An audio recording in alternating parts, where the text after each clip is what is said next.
Prime Minister, Dominic Cummings says you're lying about the May 20th Bring Your Own Booze Downing Street event. He says you were explicitly warned personally by him, and your private secretary, Martin Reynolds, was also warned that this was outside the rules and should be cancelled, but you went ahead anyway. That's been confirmed to me by a second Downing Street figure. You, in contrast, say you had no prior knowledge of this party. You thought it was a work event. Have you lied to the public and to Parliament?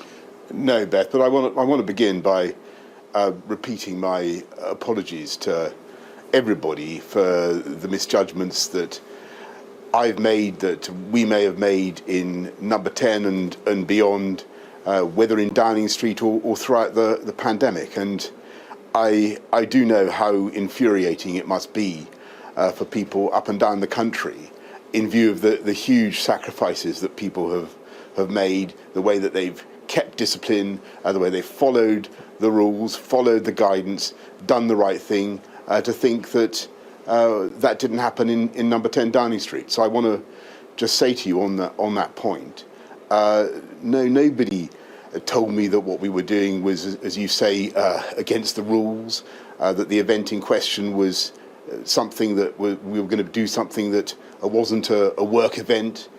And, as I said in the House of Commons, when I went out into that garden, I thought that I was attending a work event. I think it's very important that we see what Sue Gray, see what the inquiry has to say. I will be coming back to the House of Commons as soon as it's reported, or as soon as I can after it's reported, and I'll be telling people more. Okay, just to be clear then, you're saying that Dominic Cummings is lying and his version of events is not true. I just repeat, I'm deeply sorry for mistakes that were made. Are you saying that he's lying and his version of events? It's very important. Viewers will want to know, the public will want to know, your MPs will want to know.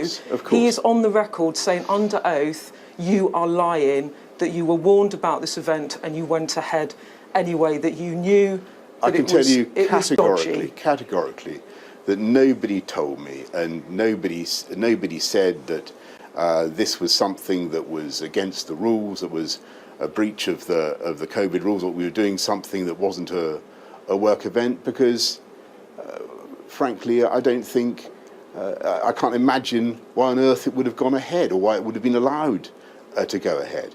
My memory of this event, as I've said, is going out into the garden for about 25 minutes for what I implicitly thought was a work event, and talking to staff, thanking staff. I can't remember exactly how many, but for about 25 minutes I was there. I then went back to my office and continued my work. I do humbly apologise to people for misjudgments that were made, but that is the very, very best of my recollection about this event. That's what I've said to the inquiry. We'll have to see what they say. Dominic Lawson wrote in the Sunday Times that as well, you had been told by two officials it was a party and should be cancelled. You were dismissive. He writes, you said they were overreacting, said Martin Reynolds was your loyal Labrador. Is that also untrue?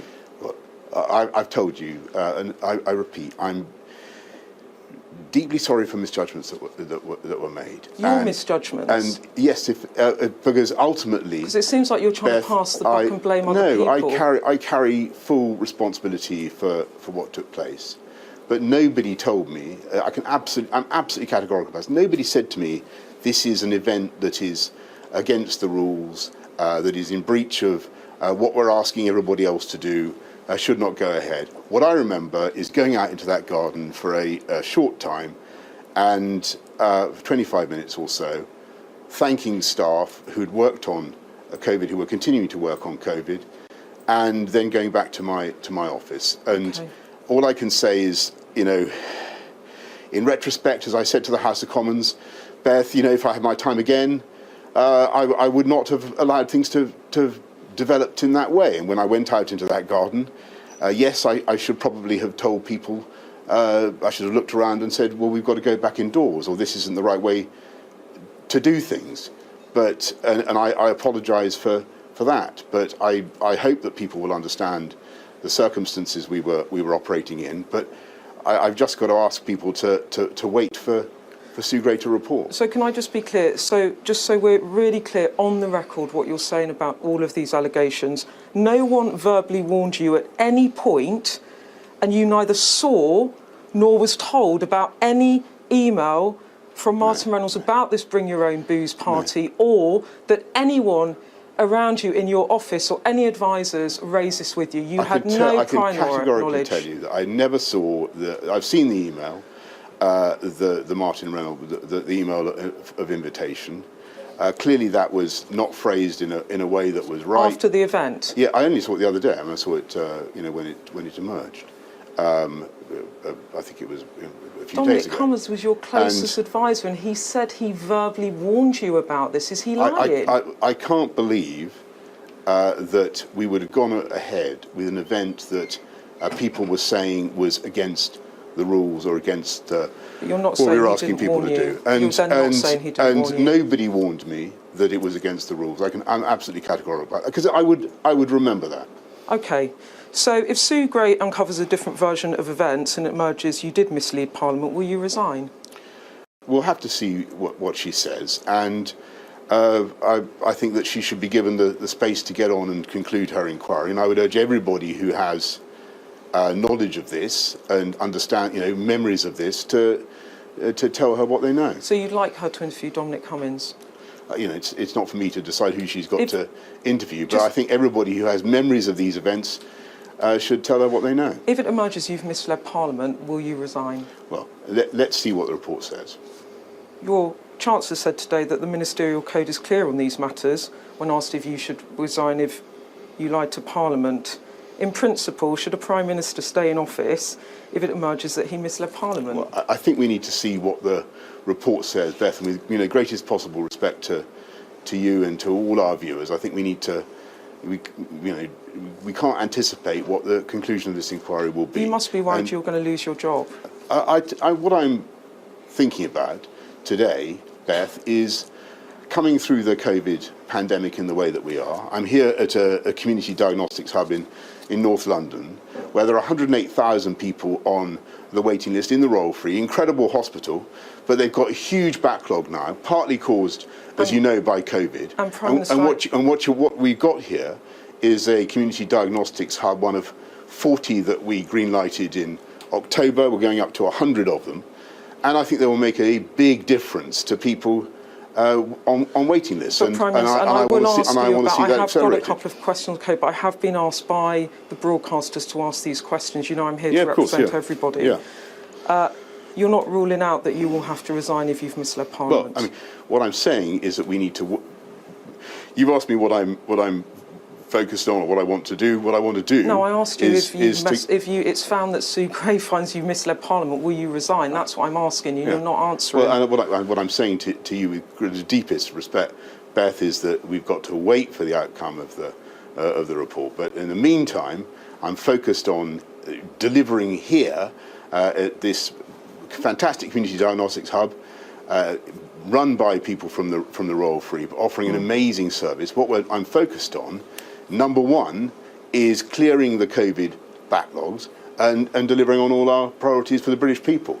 We've still got a problem with COVID. We've still got 16,000 people in beds, and since I've got I'm in front of the cameras, I must remind people it's a great thing to do. To get a booster, we've still got a lot of people who could get protected. And let me just try protected. one more time. Do you accept on principle that a Prime Minister, if he's found to have misled Parliament, has to stand down from office? What I'm telling you, Beth, and I'll repeat this, is that I think that you're slightly anticipating things. I will come back to Parliament with a full account and when the inquiry reports, but it would be quite wrong of me to anticipate or prejudge whatever the inquiry may conclude. Just one more thing on this. Some of your MPs and members of the public think that this is your Barnard Castle moment, that the idea that you walked into the garden, there's 40 people there, the tables are laid out with food and drink and there's alcohol being served in the middle of a lockdown, and you think that's a work event. That is just ludicrous, isn't it? You are just taking the mickey out of the British people by No, suggesting that? look, You know how silly that sounds, don't you? I think what people need to do is wait and see what the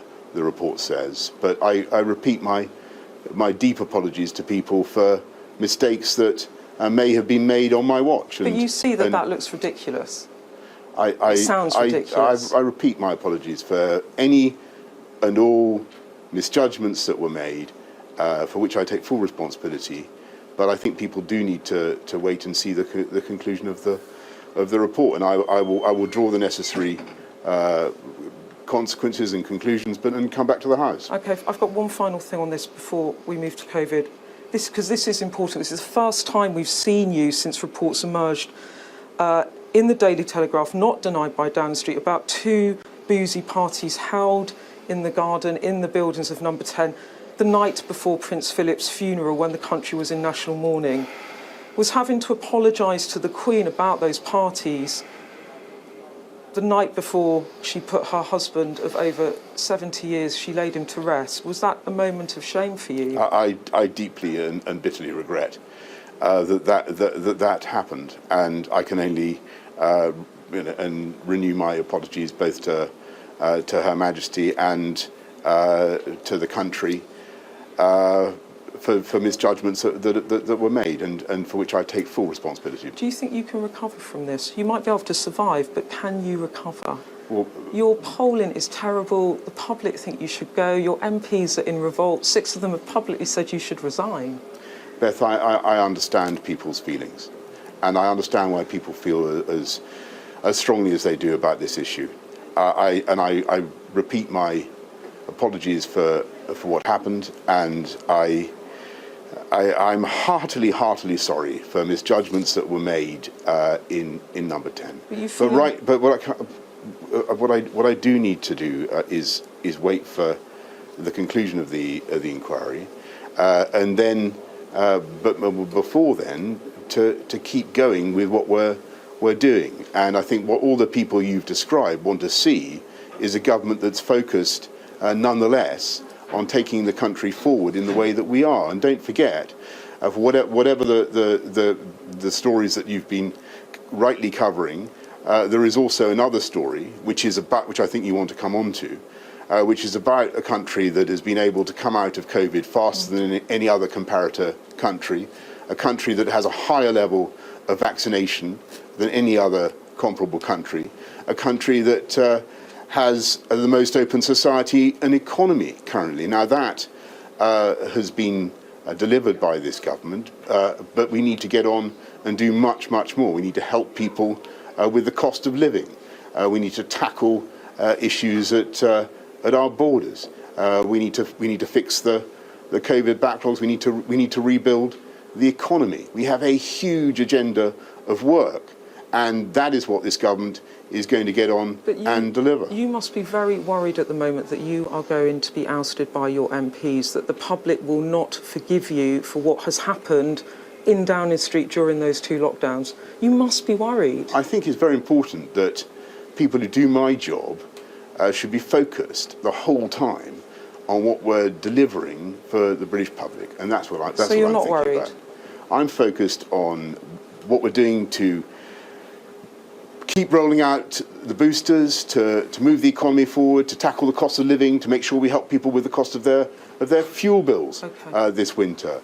Beth, we're doing everything we can to get our country through, and to make sure that we continue to have a strong economic recovery. I think it's an extraordinary thing that here in the UK we now have 420,000 more people in employment than there were before the pandemic began. We have, those are the types of issues on which I must focus. Yes, and I'm only asking this because this is what your MPs are telling me, that they think you are going to have to stand down from office. It's not my view, it's their view. But I have got one final question on COVID. Has Cabinet this morning rubber-stamped the decision not to renew Plan B measures? We've got to be careful about COVID. We've got to continue to remember that it's a threat, and don't forget there are still 16,000 people in hospital because of COVID, and if you don't get vaccinated, you're 8 times more likely to end up in hospital. 90% of the people in in intensive care are people who have not been boosted. We need to make sure that people learn that lesson and get boosted now. And just finally, do you think you'll be Prime Minister by the end of the year?